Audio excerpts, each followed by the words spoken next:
హల్లెలూయా. మన ప్రభువును ప్రియరక్షకుడైన యేసుక్రీస్తు నామములో మొదటిగా మన యొక్క ఆత్మీయ తండ్రి గారు దేవుని యొక్క పిలుపుని బట్టి దేవుని యొక్క సన్నిధిలోనికి వెళ్ళినటువంటి దేవుని దాసులు సామెలయ్య గారికి ఆత్మశాంతి చేకూరాలని హృదయపూర్వకంగా కోరుకుంటూ ఉన్నాను. రెండవదిగా మన మధ్యలో ఉన్నటువంటి దేవుని సేవకురాలు వెలిసిమమ్మ గారికి నా యొక్క హృదయపూర్వక వందనాలు తెలియజేస్తున్నా. మరి అదేవిధంగా ఇక్కడ స్థానికంగా పరిచర్యను జరిగిస్తున్నటువంటి దేవుని సేవకులు మరి కుమారయ్య గారికి నా యొక్క హృదయపూర్వక వందనాలు తెలియజేస్తూ ఉన్నాను. కూడి వచ్చిన పెద్దలకు, చిన్నలకు, స్త్రీలకు, పురుషులకు అందరికీ నా యొక్క హృదయపూర్వక వందనాలు తెలియజేస్తూ ఉన్నాను. హల్లెలూయా. సరే, మంచిది. పరిశుద్ధ బైబిల్ గ్రంథంలో నుండి పేతురు రాసినటువంటి 2వ పత్రిక 3వ అధ్యాయము 18వ వచనాన్ని మనం చదువుకుందాం.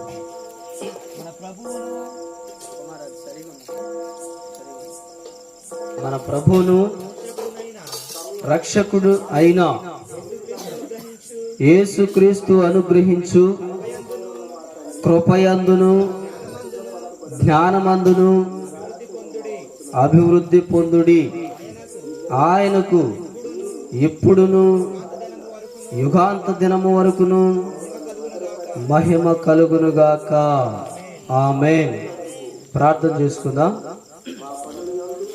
పరిశుద్ధుడా, ప్రేమగల తండ్రి, నీ పరిశుద్ధమైన నామమును బట్టి నాయనా నీకు వందనాలు, స్తుతులు, స్తోత్రాలు చెల్లిస్తున్నాం. ప్రభువా, చదవబడిన లేఖనములో నుండి నాతో మాతో మా అందరితో మీరు మాట్లాడమని ప్రార్థిస్తున్నాం. ప్రభా, నేను మట్టివాడును నిమిత్త మాత్రులను తండ్రి, దుమ్ము లాంటి వాడును, ధూళి లాంటి వాడును. ప్రభా, నీ పరిశుద్ధ వాక్యాన్ని వివరించుటకు నాకు శక్తి చాలదు.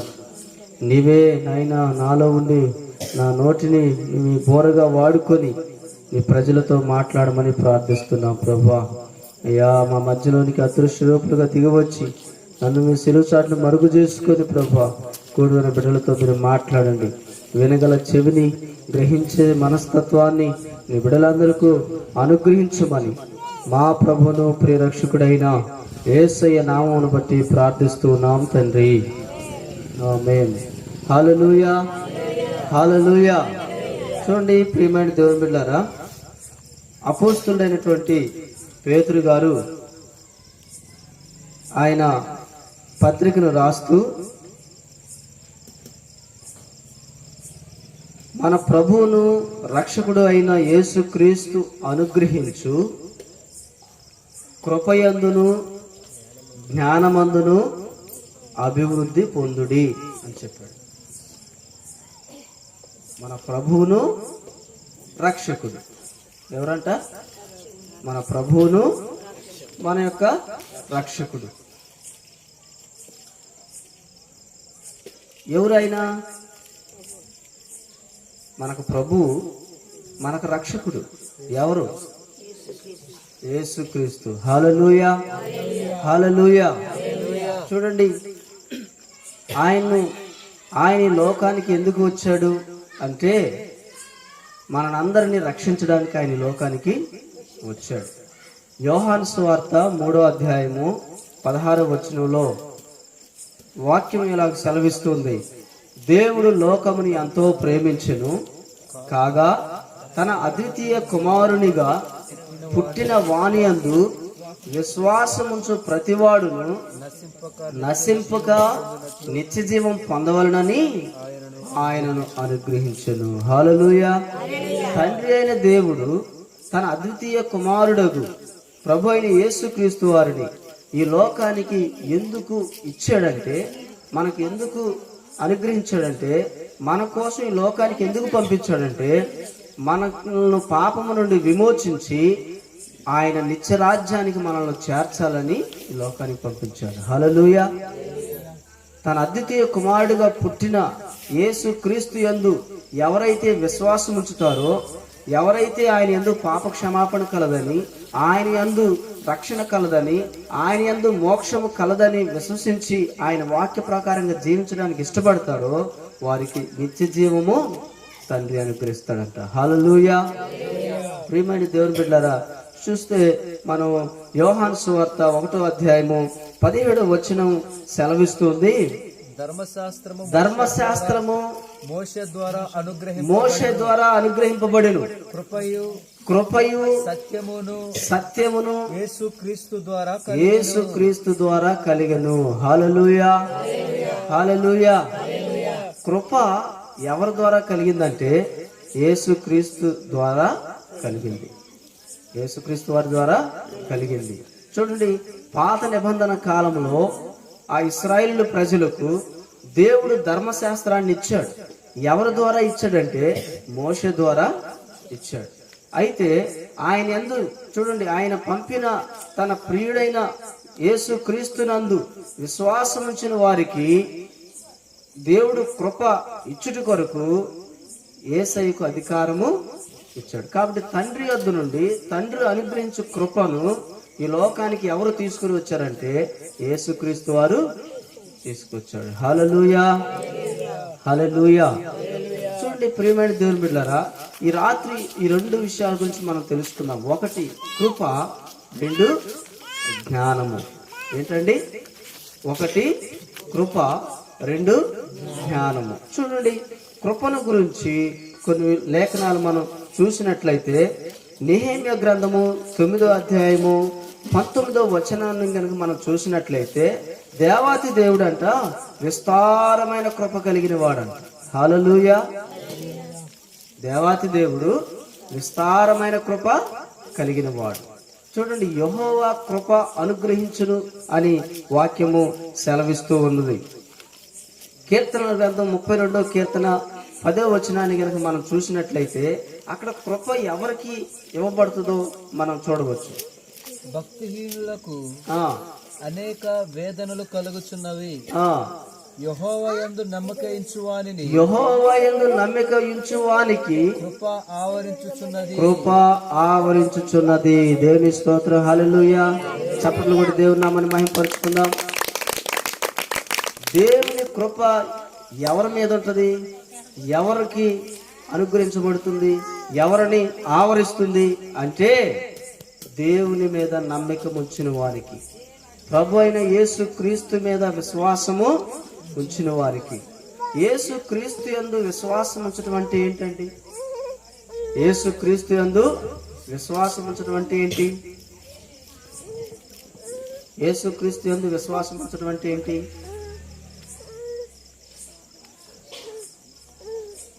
యేసుక్రీస్తు యందు విశ్వాసం ఉంచడం అంటే ఏంటి?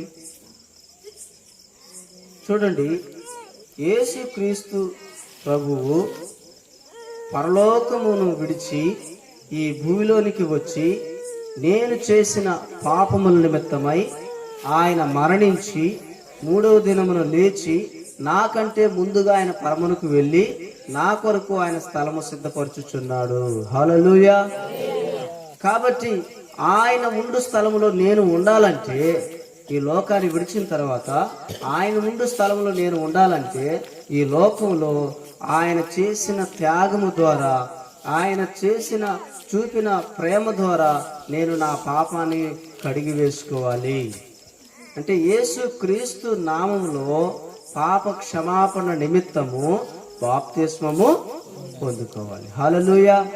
మారు మనసు పొంది పేతురు గారు చెప్తున్నారు, పెంతెకొస్తు పండగ దినమందున అపోస్తుల కార్యాలు 2వ అధ్యాయం 38వ వచనంలో ఉంటుంది, కాగా మీరు మారు మనసు పొంది ఏం పొందాలంట?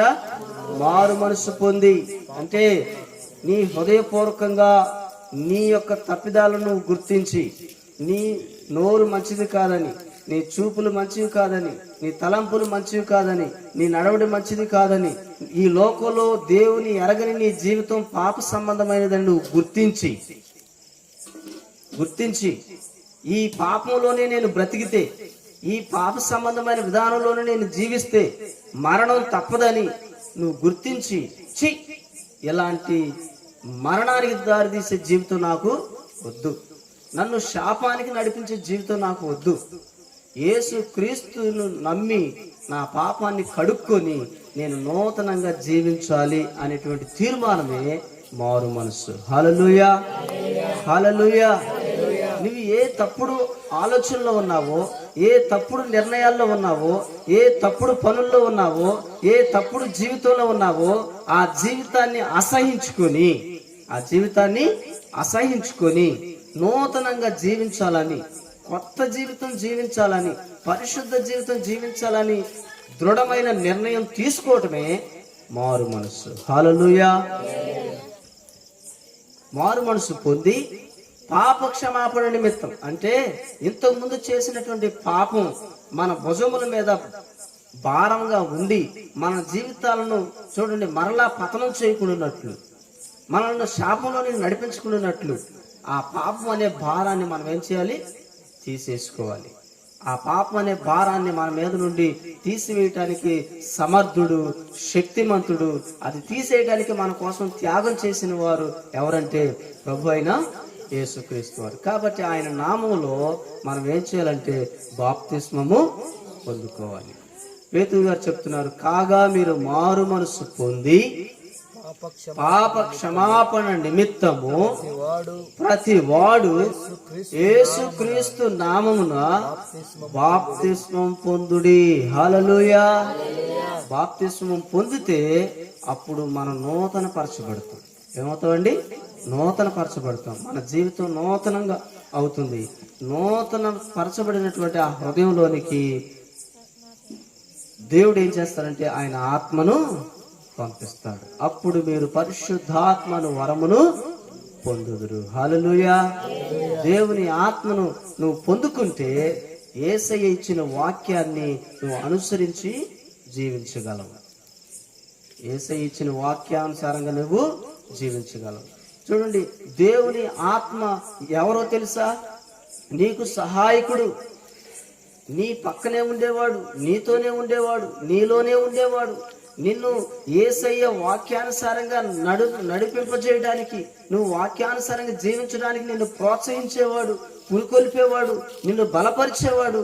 చూడండి, ఎప్పటికప్పుడు నిన్ను మారు మనసు విషయమై గద్దిస్తూ ఉండేవాడు. హల్లెలూయా. దేవుని ఆత్మ మనకు తప్పనిసరి. పరిశుద్ధాత్మను మనం పొందుకోవాలి. పరిశుద్ధాత్మను మనం పొందుకున్న తర్వాత మనం వాక్యానుసారంగా జీవించడానికి అనుకూలంగా ఉంటుందండి. దేవుని ఆత్మ మనలో లేదనుకోండి, మనం పొందిన మారు మనస్సుకు తగినట్లుగా మనం జీవించలేము. మనం పొందుకున్న రక్షణను కాపాడుకోలేము. చూడండి, తిరిగి లోకం వైపు చూసినప్పుడు, లోకాశల వైపు చూసినప్పుడు మన పాత బుద్ధులు, పాత స్వభావాలు, పాత గుణాలు మరలా జ్ఞాపకంలోనికి వచ్చి వాటిని అవలంబించడానికి మళ్ళీ వెనుదిరుగుతూ ఉంటారు.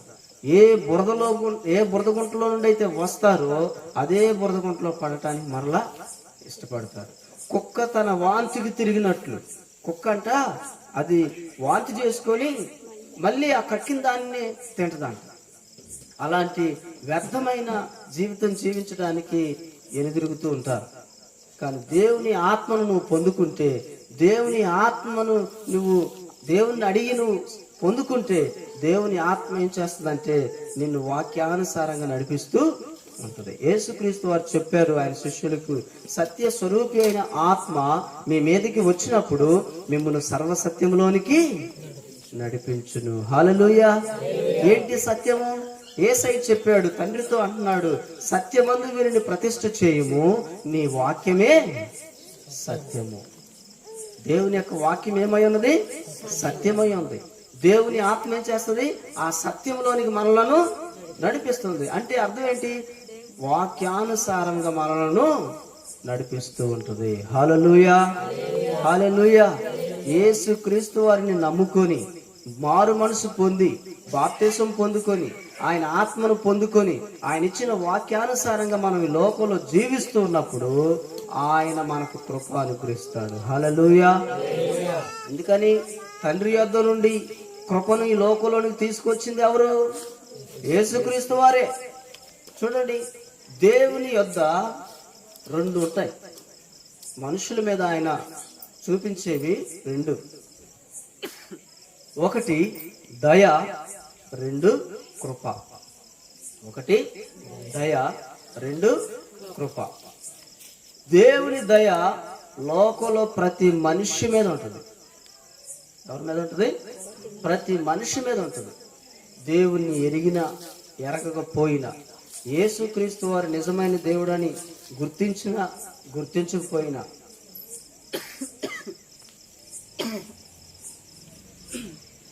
లోకంలో మంచి వారి మీదను చెడ్డవారి మీదను చూడండి, ప్రతి ఒక్కరి మీద సూర్యరశ్మి ఎలాగైతే ప్రకాశిస్తూ ఉందో అట్లాగే దేవుని యొక్క దయ ప్రతి ఒక్కరి మీద ఉంటుంది. హల్లెలూయా. ప్రియమైన దేవుని బిడ్డలారా, కానీ దేవుని కృప ఎవరి మీద ఉంటుందంటే యేసుక్రీస్తును విశ్వసించి ఆయన వాక్యానుసారంగా జీవించడానికి ఇష్టపడిన వారి మీద దేవుని కృప ఉంటుంది. చప్పలు కూడా దేవుని నామమును మహిమపరుచుకోండి. అర్థమవుతుందండి? నేను మారు మనసు పొందానండి అనుకోంలోనే సరిపోదు. నేను బాప్తీసం తీసుకున్నానండి అని సంకలు కొట్టుకోంలోనే సరిపోదు. బైబిల్ పట్టుకొని ప్రతి ఆదివారం ప్రార్థనకి వెళ్ళంలోనే సరిపోదు. నువ్వు మారు మనసు పొంది పాప క్షమాపణ నిమిత్తం యేసుక్రీస్తు నామములో బాప్తీసం పొందుకొని నువ్వు ఆయన ఆత్మను పొందుకొని ప్రతి శనివారం ప్రతి ఆదివారం క్రమం తప్పకుండా నువ్వు దేవుని సన్నిధికి వెళ్తూ దేవుని కుడికిలోనికి వెళ్తూ వాక్యాన్ని విని నేర్చుకొని వాక్యానుసారంగా ఈ లోకంలో నువ్వు జీవించడానికి కష్టపడుతూ ఉంటే, ప్రయాసపడుతూ ఉంటే, తపన పడుతూ ఉంటే నీ మీద ఆయన కృపను ఉంచుతాడు. ఏం చేస్తాడు? నీ మీద ఆయన కృపను ఉంచుతాడు. హల్లెలూయా. అందుకని కీర్తన 32వ కీర్తన 10వ వచనంలో అంటున్నాడు, ఆయన యెహోవాను నమ్మిన వానికి కృప ఆవరించుచున్నది. హల్లెలూయా. ఇంకా 36వ కీర్తన 5వ వచనంలో దేవుని యొక్క వాక్యం సెలవిస్తుంది, కృప ఆకాశమును అంటుచున్నది. 36వ కీర్తన 7వ వచనంలో అంటాడు, కృప అమూల్యమైనది. హల్లెలూయా. కృప ఎలాంటిదంట? అమూల్యమైనది. ఇంకా 57వ కీర్తన 10వ వచనంలో అంటాడు, కృప జీవము కంటే ఉత్తమము. హల్లెలూయా. హల్లెలూయా. అంటే ఏంటో తెలుసండి? కృప జీవము కంటే ఉత్తమము అంటే జీవము అనగా పరలోక రాజ్యము. నువ్వు ఇప్పుడు ఎక్కడున్నావు? భూలోకంలో ఉన్నావు. భూమి మీద నువ్వు జీవిస్తూ ఉన్నావు. భూమి మీద జీవిస్తున్నటువంటి నీవు పరలోక సంబంధమైన ఆనందాన్ని అనుభవించాలంటే నీవు దేవుని కృపను పొందుకోవాలి. హల్లెలూయా. పరలోకంలో ఉన్న ఆనందాన్ని భూమి మీద ఉన్న నీలోనికి తీసుకొని వచ్చేది దేవుని కృప. చప్పలు కూడా దేవుని నామమును మహిమపరచును. దేవుని స్తుతించటం, ఆరాధించటం, పరిశుద్ధుడు పరిశుద్ధుడు పరిశుద్ధుడు పరిశుద్ధుడు అని నిత్యము గాన ప్రతిగానముల చేత గొప్ప ఆరాధన జరిగించటం అది పరలోకంలో ఉన్నటువంటి మంచి పని. పరలోకంలో నిరంతరం జరుగుతున్నటువంటి క్రియ, ఆ దేవాతి దేవుణ్ణి మహిమపరుస్తున్నటువంటి మంచి తేజస్సు కలిగినటువంటి ఆరాధన. అలాంటి ఆరాధన ఇక్కడ కూడా జరుగుతుంది. ఎప్పుడు జరుగుతుంది? ఎప్పుడు నువ్వు ఆరాధించగలుగుతావు? ఎప్పుడు నువ్వు ఆరాధనలో పాలు పంపులు పొందగలుగుతావు? చూడండి, నీవు దేవుని కృపను పొందుకోవడానికి ప్రయాసపడితే. హల్లెలూయా. దేవుని కృపను పొందుకోవడానికి ప్రయాసపడితే, దేవుని కృప కొరకు నువ్వు ఆశపడితే, దేవుని కృపలో జీవించాలని నువ్వు ఇష్టపడితే, ఆయన సన్నిధిలో పరలోకంలో దేవుని దూతలు ఎలాగైతే దేవుని ఆరాధిస్తున్నాయో ఈ లోకంలో భూమి మీద అల్పులమైన మనము ధూళి లాంటి వారు, దుమ్ము లాంటి వారు, అభాగ్యులమైనటువంటి మనము ఆ పరిశుద్ధ దేవుని ఆరాధించేటువంటి గొప్ప ధన్యత మనకు అనుగ్రహించబడుతుంది. అర్థమవుతుందండి? అందుకనే భక్తుడు చెప్తున్నాడు, నీ కృప జీవము కంటే ఉత్తమము. హల్లెలూయా. హల్లెలూయా. ప్రియమైన దేవుని బిడ్డలారా, పరలోకంలో ఉన్న దూతలు దేవుని దగ్గర ఉన్నారు. వారు దేవుని ఆరాధిస్తున్నారు. మనం దేవుని దగ్గర లేము, కానీ మనం దేవుని ఆరాధిస్తూ ఉన్నాం. దేవుని రాజ్యంలో లేవు, మనం భూలోక రాజ్యంలో ఉన్నాం, కానీ నిజమైన దేవుణ్ణి మనం ఆరాధన చేస్తున్నాం. ఈ ధన్యత ఎలా నీకు కలిగింది? ఈ భాగ్యం నీకు ఎలా కలిగింది? యేసుక్రీస్తు వలన కలిగింది. ఆయన యందు విశ్వాసం ఉంచడం వలన కలిగింది. ఆయన నమ్ముకొని ఆయన నామంలో బాప్తిసం పొందుకొని ఆయన వెంబడించడం వలన కలిగింది. ఇదే కృప. హల్లెలూయా, హల్లెలూయా. చూడండి, ఈ గ్రామంలో చాలా మంది ఉన్నారు, కానీ ఇక్కడ కూర్చున్నది ఎంతమంది? దేవుని కృపను పొందిన వారే. హల్లెలూయా. దేవుని కృప కొరకు ఎవరైతే ఇష్టపడతారో, తపన పడతారో, వారు మాత్రమే దేవుణ్ణి ఆరాధించడానికి యోగ్యులవుతారు, దేవుని స్తుతించడానికి యోగ్యులవుతారు, దేవుని మాట వినటానికి యోగ్యులవుతారు, దేవుని మాట ప్రకారం జీవించడానికి చూడండి యోగ్యులు అవుతారు. ప్రియమైన దేవుని బిడ్డ, దేవుని కృప జీవము కంటే ఉత్తమము అంటున్నాడు భక్తుడు. ఇంకా 86వ కీర్తన 13వ వచనంలో అంటున్నాడు, నీ కృప నన్ను బలపరుచుచున్నది. హల్లెలూయా. దేవుని కృప ఏం చేస్తుందంట? ఆయన్ని బలపరుస్తూ ఉందంట. దేవుని కృప నిత్యము నిలిచేది. హల్లెలూయా. నిత్యము. యెహోవా కృప నిరంతరముడును, ఆయన కృప నిరంతరముడును, ఆయన కృప నిరంతరముడును అని అనేక మారులు రాయబడింది. అంటే ఆయన ఎంత కాలం ఉంటాడో అంతకాలము దేవుని కృప నిలిచి ఉంటుంది. ఆయన ఆదియును అంతమునై ఉన్నాడు, ఆల్ఫాయు ఒమేగయునై ఉన్నాడు. కాబట్టి ఆయన కృప కూడా అలాగే ఉంటుంది. ప్రియమైన దేవుని బిడ్డలారా, చూడండి, పౌలు గారు బలహీనుడై ఉన్న సమయాల్లో దేవునికి ప్రార్థన చేశాడు. ప్రార్థన చేసి, అయ్యా మరి నేను ప్రార్థన చేస్తే స్వస్థతలు వస్తున్నాయి ఇతరులకు, కనీసం నా వస్త్రాలు తాకినా ఇతరులకు స్వస్థతలు వస్తున్నాయి, నేను విడిచేసిన వస్త్రాలు ఎవరైనా ముట్టుకున్న వారికి స్వస్థతలు వస్తున్నాయి, కానీ నాకు మాత్రం ఈ బలహీనత ఏంటయ్యా అని దేవునికి ప్రార్థన చేస్తే యేసయ్య ఏం చెప్పాడు తెలుసా? నా కృప నీకు చాలు. హల్లెలూయా. చప్పలు కూడా దేవుని నామమున మహిమపరచుకోండి. నా కృప నీకు చాలు. చూడండి, మన దైవజనులు సామ్యూయల్ గారు ఎప్పుడో 18 సంవత్సరాల వయసులో చనిపోవాల్సినటువంటి వ్యక్తి, అసలు చరిత్ర లేకుండా పోవాల్సినటువంటి వ్యక్తి, కానీ మరణం నుండి ఆయన బ్రతికించింది ఏమిటి? దేవుని కృప. ఆయనను సేవకునిగా చేసింది దేవుని కృప. ఆయన సేవలో బలపరిచి వాడుకున్నది దేవుని కృప. ఆయన ద్వారా అనేకమైన అద్భుతాలు, ఆశ్చర్య కార్యాలు జరిగించినది దేవుని కృప. అనేకులకు ఆయనను ఆశీర్వాదకరంగా ఉంచినది దేవుని కృప. ఆయన తిరిగి దేవుని రాజ్యంలోనికి తీసుకెళ్ళింది కూడా దేవుని కృప. చప్పట్లు కూడా దేవుని నామమున మహిమపరుచుకుందాం. హల్లెలూయా. చూడండి, ప్రశాంతమైన మరణం, ప్రశాంతమైన మరణం. ఒక రోజు, 2 రోజులు, 1 నెల, 1 సంవత్సరము మంచంలో మూలిగే పని లేదు. ఎవడో వచ్చి నోట్లో అన్నం పెడితే తినే పరిస్థితి కాదు, ఎవరో వచ్చి అది ఇది చేస్తే చేపించుకునే పరిస్థితి కాదు, నవ్విసే పరిస్థితి కాదు. చూడండి, సంతోషంగా పడుకొని ఆ సంతోషంలోనే దేవుని పిలుపులోనికి వెళ్ళిపోయాడు. హల్లెలూయా. అంత మంచి మరణము దేవుని కృప వలనే వచ్చింది. చూడండి, దేవుని దాసులు మన దగ్గర లేరు అనేది మనకు బాధే, కానీ ఆయన దేవుని కృపను పొందుకున్నాడన్న విషయాన్ని మనం గుర్తించినప్పుడు మనం బహుగా సంతోషించాలి. హల్లెలూయా. ప్రియమైన దేవుని బిడ్డలారా, యేసు క్రీస్తు అనుగ్రహించు కృపలో మీరు అభివృద్ధి పొందండి అని పేతురు గారు చెప్తున్నాడండి. మాట్లాడమా. యేసు క్రీస్తు అనుగ్రహించు కృపలో మీరు అభివృద్ధి పొందండి అని ప్రోత్సహిస్తున్నాడండి. మంచిగా చెప్తున్నాడు. దేవుని కృప ఎంత గొప్పదో, ఎంత విలువైనదో మీరు తెలుసుకోండి. భక్తులు అన్నారు, ఆకాశము కంటే ఎత్తైనది, ఆకాశమును అంటున్నది, ముత్యముల కంటే విలువైనది,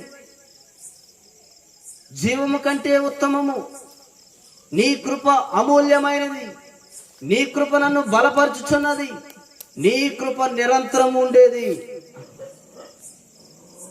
అలాంటి శ్రేష్టమైన కృపలో మనల్ని అభివృద్ధి పొందమని దేవుని దాసుడు పేతురు గారు చెప్తున్నాడు. ప్రియమైన దేవుని బిడ్డ, కృపలో అభివృద్ధి పొందడం అంటే ఏంటనుకుంటున్నారు? కృపలో అభివృద్ధి పొందడం అంటే ఏంటనుకుంటున్నారు? దేవుడు చెప్పింది చేయటమే దేవుని కృపలో అభివృద్ధి పొందటం. దేవుడు చెప్పింది చేయటమే ఆయన కృపలో అభివృద్ధి పొందటం.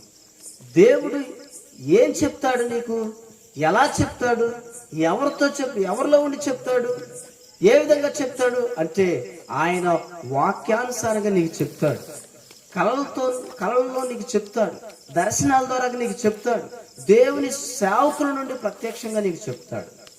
చూడండి, దేవుని సేవకుడికి చెప్పాడు, నీ మాట వినివాడు నా మాట విన్నట్లు, నిన్ను చేర్చుకున్నవాడు నన్ను చేర్చుకున్నట్లు, నిన్ను నిరాకరించేవాడు నన్ను నిరాకరించినట్లు. దేవుని స్తోత్రం. హల్లెలూయా, హల్లెలూయా.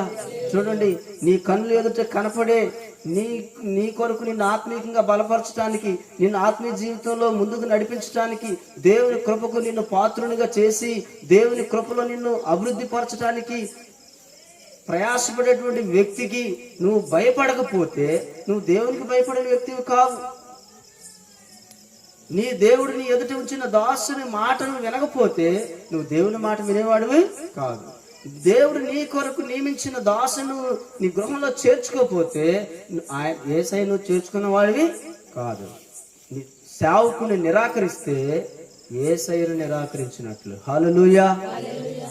అలాంటి వారు ఎవరో తెలుసా అండి? శాపగ్రస్తులు. చాలా జాగ్రత్తగా మనం గమనించాలి. ఏశావు యాకోబులు మీకు తెలుసుగండి. ఏశావు యాకోబు ఎవరు? ఏశావు యాకోబులు ఎవరు?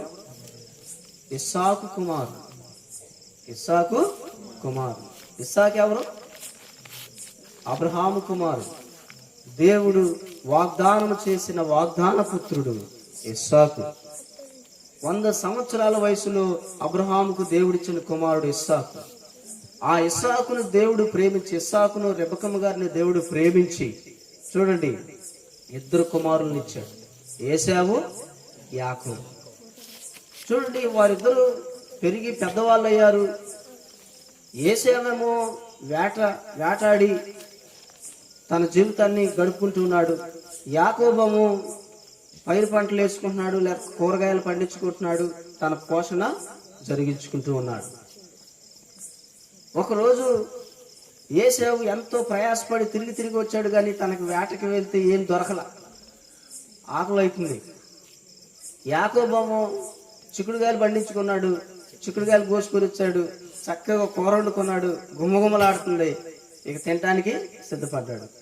వచ్చి, అరే తమ్ముడా, నా కూర, నీ చిక్కుడుగాయలు కూర అంటే నేను వేయనన్నాడు. చిన్నవాళ్ళకి కొంచెం గడుసు ఎక్కువ ఉంటుంది కదా, కొంచెం తెలివితేటలు ఎక్కువ ఉంటాయి. ముందు పుట్టిన వాళ్ళకంటే వెనక పుట్టిన వాడికి తెలివితేటలు ఎక్కువ ఉంటాయి. నేను పెట్టినాను.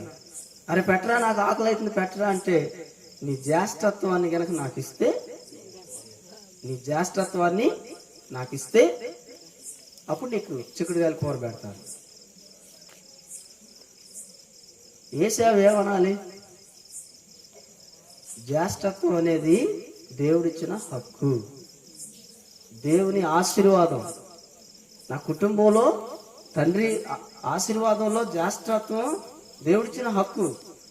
నువ్వు కూర పెట్టకపోయినా మాలే, నా కడుపు మాడినామా సరే, నేను దాన్ని నీకు ఇవ్వను అని అనాలి. కానీ ఒక్క పూట కూటి కోసం ఈ పూట తింటే రేపొద్దున, లేకపోతే రేపొద్దున తింటే సాయంత్రానికి బహిర్భూమిలోకి వెళ్ళిపోయే దానికోసం జ్యేష్ఠత్వపు హక్కునే అమ్మేసుకున్నాడండి. చూడండి, మీకు వినటానికి సింపుల్ గా ఉండొచ్చు, కానీ జ్యేష్ఠత్వపు హక్కుని అమ్ముకోవటం అంటే, జ్యేష్ఠత్వాన్ని తృణీకరించడం అంటే ఏంటో తెలుసా? యేసుక్రీస్తు వారిని తృణీకరించటం. చప్పట్లు కూడా దేవుని నామాన్ని మహిమపరుచుకున్నాం. దేవుడు ఏశావుని ఎందుకు శాపగ్రస్తునిగా ఎంచాడో తెలుసా? ఏశావుని దేవుడు ఎందుకు తృణీకరించాడో తెలుసా? చూడండి, లోకంలో ఉన్న ప్రతి మనిషి దేవుని పిల్లలే, కానీ వాళ్ళందరికంటే ప్రథముడు, జ్యేష్ఠుడు ప్రభు యేసుక్రీస్తు వారు, అద్వితీయ దేవుని కుమారుడు. ఆయన జ్యేష్ఠుడైన యేసయ్యను తృణీకరించినట్లు జ్యేష్ఠత్వాన్ని తృణీకరించడం అంటే. అందును బట్టి చూడండి, అతడు శాపగ్రస్తుడు అయ్యాడు. తండ్రి గుడ్డివాడిగా ఉన్నప్పుడు, కళ్ళు కనబడక తన ఇద్దరు కుమారులని చూడండి, కుమారుల్లో పెద్దవాడేమో ఇస్సాకు ఇష్టడుగా ఉన్నాడు, చిన్నవాడేమో రెబకాకి ఇష్టడుగా ఉన్నాడు. తండ్రి పిలిచి ఏశావుని, అయ్యా నువ్వు వెళ్ళి వేటకెళ్ళి మంచి జంతువును లేకపోతే వేటాడి మంచి ఆహారం నాకు తెచ్చిపెట్టు, నేను భుజించి నిన్ను దీవిస్తాను అని చెప్పాడు. ప్రియమైన దేవుని బిడ్డలారా, రెబకా ఇని యాకోబుకు చెప్పింది. యాకోబు వెళ్ళి తీసుకొచ్చాడు. రెబకమ్మ మరి వండి పెట్టింది, తీసుకొచ్చి ఇస్సాకు పెట్టడానికి సిద్ధపడ్డారు. కానీ యాకోబు భయపడుతున్నాడు. ఎందుకని? ఏశావేమో ఒంటి నిండా వెంట్రుకలు ఉంటాయి, రోమాలు కలిగిన వాడు. యాకోబు ఉల్లాము నున్నంగా ఉంటుంది. తండ్రి చూపు లేదని తండ్రిని పిచ్చోడి చేద్దామమ్మా, ఆయన ఏమో తెలివితే కూడా దేవుని ఎందుకు భయభక్తులు కలిగిన వాడు. ఎంతో మంది శత్రువులు సహితం ఆయన ఎదుట నిలవలేకపోయారు. చివరికి వచ్చి ఆయన ఎదుట సాగిలు పడ్డారు. దేవుడు నీకు తోడుగా ఉన్నాడయ్యా, నిన్ను ఎవడు ఏం చేయలేడు, దయచేసి మమ్మల్ని క్షమించు, మేము ఎప్పుడు నీతో సమాధానంగా ఉంటామని సాగిలు పడ్డారు గెరారు దేశపు ఫిలిస్తీన్లు. ఏమండి, తండ్రిని సామాన్యుని ఎంచుదామా? దేవుని కృప పొందిన వాడు, దేవుని ఆత్మ కలిగిన వాడు, దేవుని ఎందుకు భయభక్తులు కలిగిన వాడు. ఆయన ఏం తెలివి తక్కువడు కాదు. ఒకవేళ నన్ను పట్టుకొని చూస్తే, నా చెయ్యి పట్టుకోండి అనుకో, లేదా నా మెడ మీద చేసింది అనుకో, నున్నంగా కనపడుద్ది. అర్థం చేసుకొని కోపగించుకొని నన్ను శపిస్తాడుగా, మన జీవితం పోయి శాపం తెచ్చుకున్నట్టు అవుతుంది అని భయపడుతున్నాడు. కానీ దేవుని కనుదృష్టి యాకోబు మీద ఉంది. హల్లెలూయా. ఎందుకంటే యాకోబు దేవుని ఆశీర్వాదాన్ని కోరుకున్నాడు. తన కడుపు మార్చుకొని ఆశీర్వాదాన్ని కోరుకున్నాడు. ఇతను ఏం చేశాడు? కడుపు నింపుకోవడం కోసం ఆశీర్వాదాన్ని ఇచ్చేయడానికి ఇష్టపడ్డాడు. ఇచ్చేశాడు కూడా. చూడండి, దేవుడు యాకోబు మాత్రమే దానికి హక్కుదారుడు అని రెబకా ద్వారాగా కార్యము జరిగించాడండి. మేక చర్మం కప్పుకొని తండ్రి దగ్గరికి వెళ్తే తండ్రి పట్టుకుంటే రోమాలు కలిగిన బొచ్చు అంతా ఒంటి నిండా బొచ్చు కనపడుతుంది. అడిగితే ఇస్సాకే అని కన్ఫామ్ అయిపోయి దీవెనలు మొత్తం ఇచ్చేసాడు. దేవుని స్తోత్రం. హల్లెలూయా, హల్లెలూయా. ప్రియమైన దేవుని బిడ్డలారా, చూడండి, ఏశావు జ్యేష్ఠత్వపు హక్కును తృణీకరించి యేసయ్యను తృణీకరించినట్లు అయ్యాడు. కాబట్టి అతడు శాపగ్రస్తుడయ్యాడు.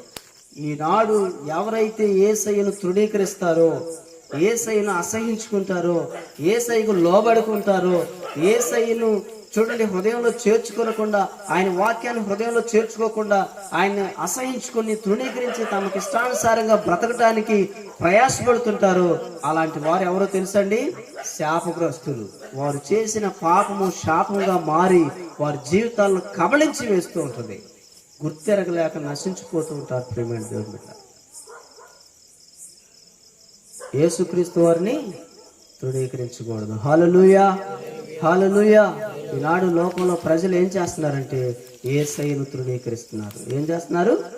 యేసయ్యను తృణీకరిస్తున్నారు. మనుషుల వైపు చూసి, మనుషుల బుద్ధుల వైపు చూసి, మనుషుల స్వభావాల వైపు చూసి, మనుషుల యొక్క లక్షణాల వైపు చూసి, ఇంతకు ముందు యేసయ్యను నమ్ముకొని సరైన ప్రవర్తన లేక బుద్ధిహీనంగా బ్రతుకుతున్న వారి వైపు చూసి యేసయ్యను తృణీకరిస్తున్నారు. జీవం కలిగిన దేవుడైన యేసయ్యను నమ్మి ఆయన వాక్యం వింటూ ఆయన వాక్యానుసారంగా జీవించడం చేతగాని దద్దముల వైపు ఎందుకు నువ్వు చూసేది? నువ్వు నమ్ము, నువ్వు విను, నేర్చుకో, జీవించు, చూపించు. అది సత్తా. హల్లెలూయా. నమ్మి వాక్యానుసారంగా జీవించడం చేతగాక దేవుని కృపలో నిలవలేక భ్రష్టులైపోయే వాళ్ళ వైపు చూసి నువ్వెందుకు పతనం కావటం? ఏం పోతామండి ప్రార్థనకి? ఏం నమ్ముకుంటాం అండి దేవుణ్ణి? అసలు దాన్ని చూస్తుంటే బీపీ వస్తుంది. దాన్ని చూస్తుంటే అసలు ప్రార్థనకే బాబుద్ది కావట్లేదు. దీన్ని చూస్తుంటే ప్రార్థనకు బాబుద్ది కావట్లేదు. వాడిని చూస్తుంటే ప్రార్థనకు బాబుద్ది కావట్లేదు. నీ జీవితం అంతా వాళ్ళ వైపు వీళ్ళ వైపు చూసి రెప్పపాటులో నీ కాలం వచ్చేసరికి రక్షణ లేకుండా నువ్వు చస్తే ఎక్కడ పోతావు తెలుసా? నరకంలోకి పోతావు. యేసు క్రీస్తు నందు నిత్య జీవం ఉంది, కానీ యేసు క్రీస్తు లేని జీవితానికి నిత్య జీవం లేదు. నిత్య నరకం ఉంది. ఏముంది? నిత్య నరకం ఉంది. నిత్యము వేదన పడే స్థలంలోనికి నువ్వు వెళ్తావు. ధనవంతుడు లోకంలో జీవించినప్పుడు తనకిష్టమైనట్లుగా జీవించాడు.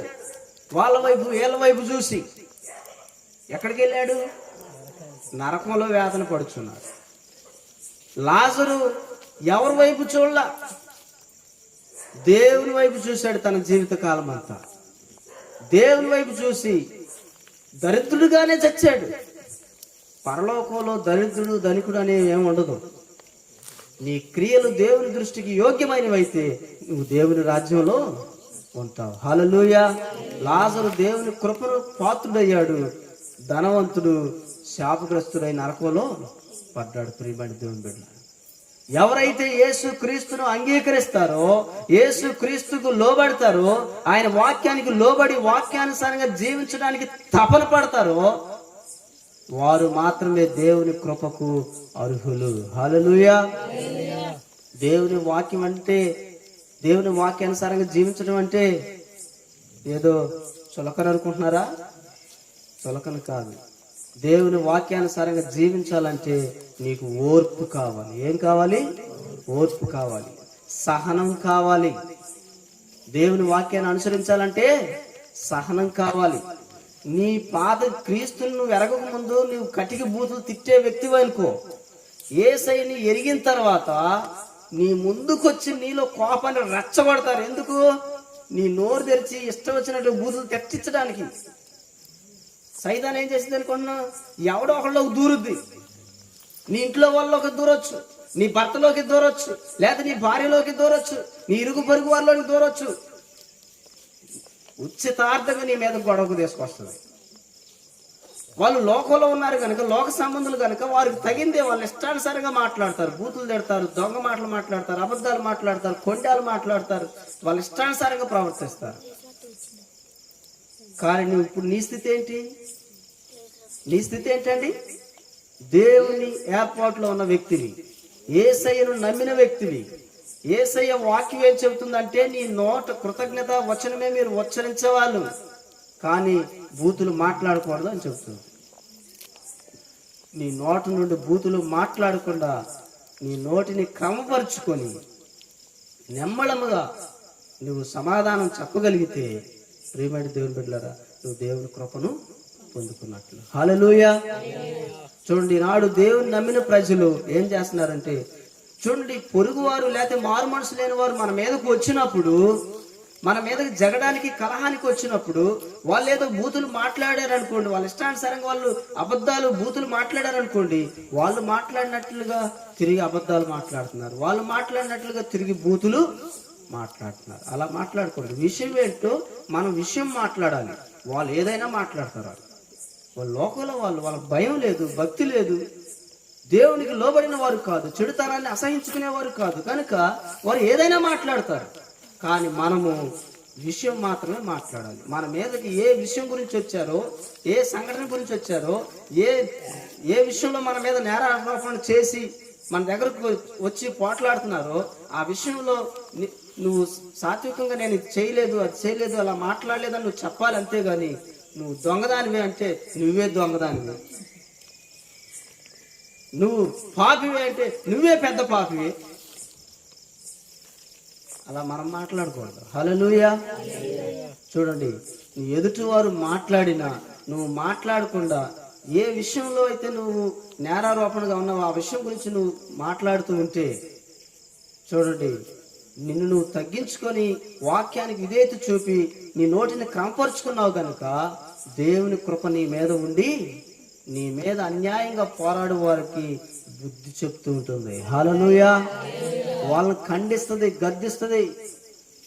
ఏదో ఒక సమయంలో నేను చేసింది తప్పు, ఎదుటి వారి మీదకి, ఫలానా వ్యక్తి మీదకి, ఫలానా సహోదరి మీదకి, ఫలానా సహోదరుడి మీదకి నేను అన్యాయంగా గొడవకి వెళ్ళాను అని చెప్పేసి వాళ్ళు తెలుసుకొని పశ్చాత్తాపడే సమయాన్ని దేవుని కృప తీసుకొని వస్తుంది. హల్లెలూయా.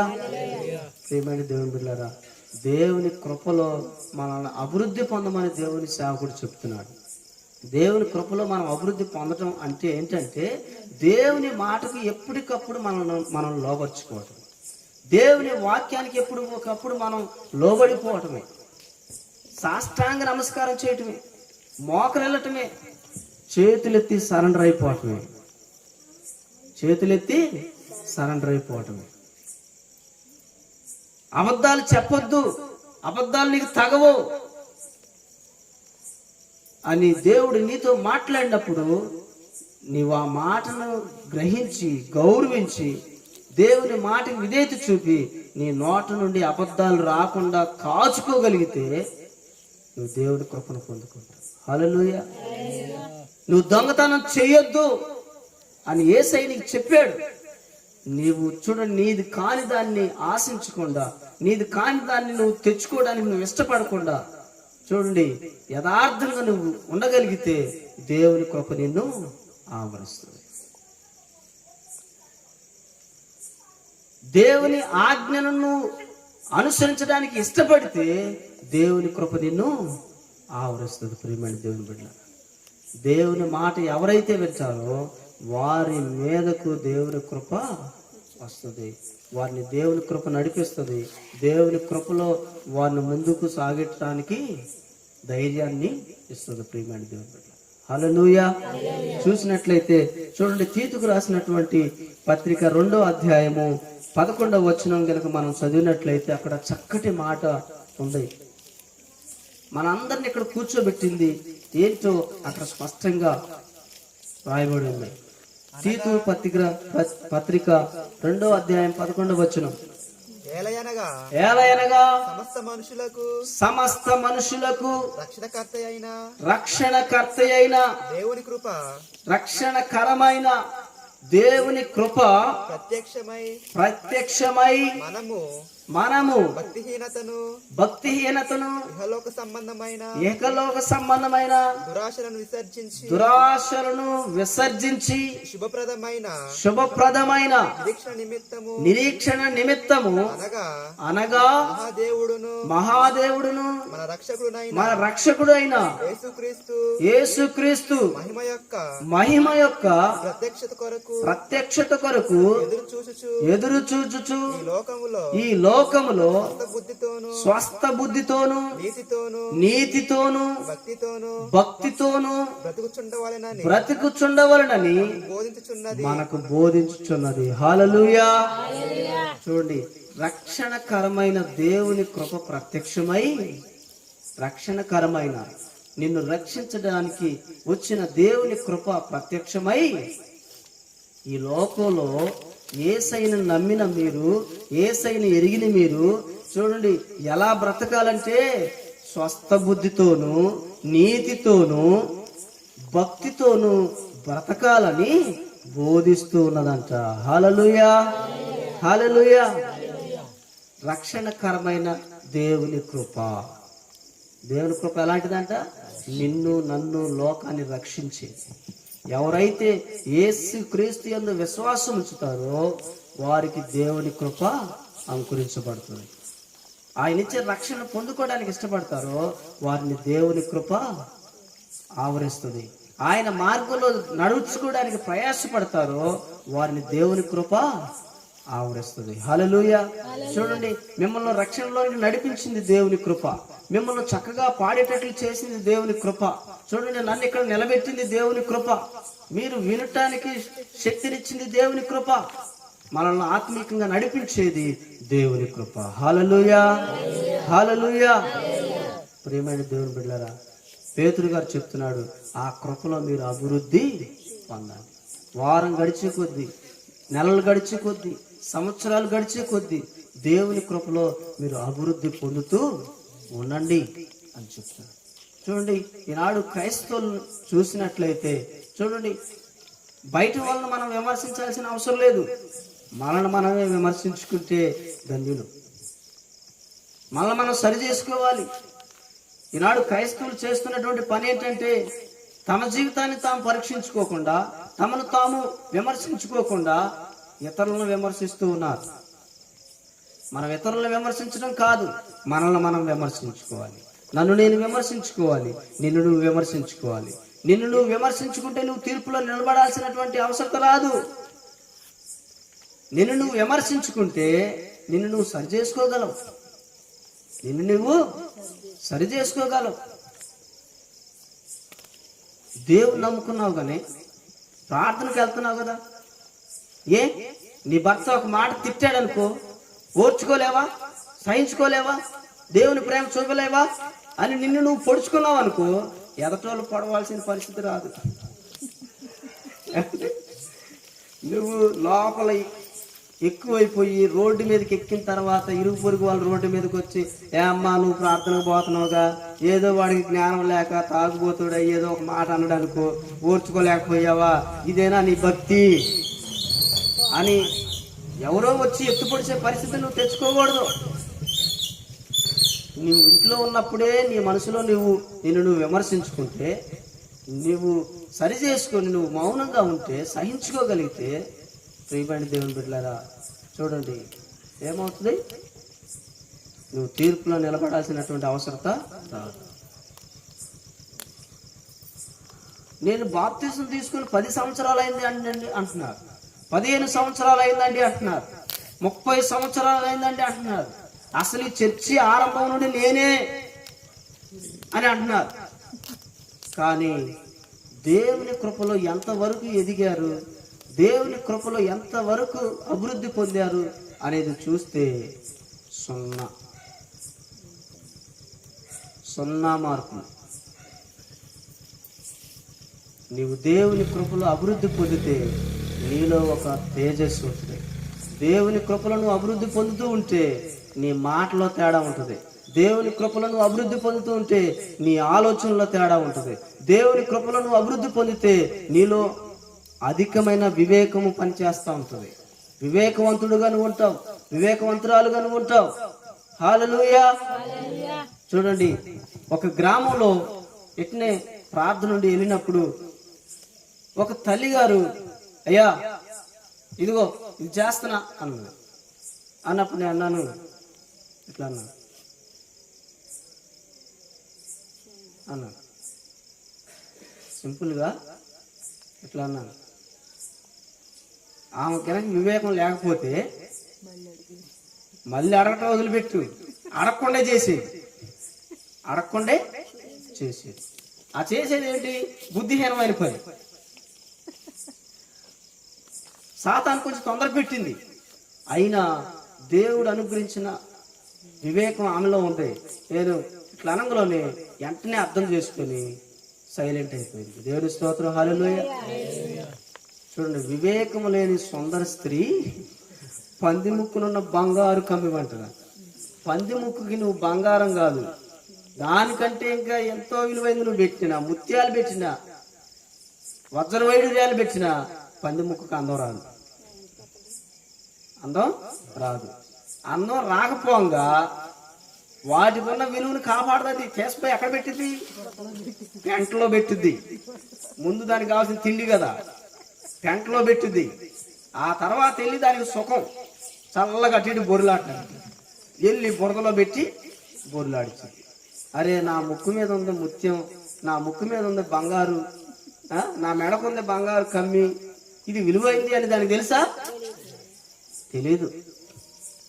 విలువైన ఆ స్థితిని ఏం చేస్తారంటే విలువ తక్కువగా చేస్తూ ఉంటారు.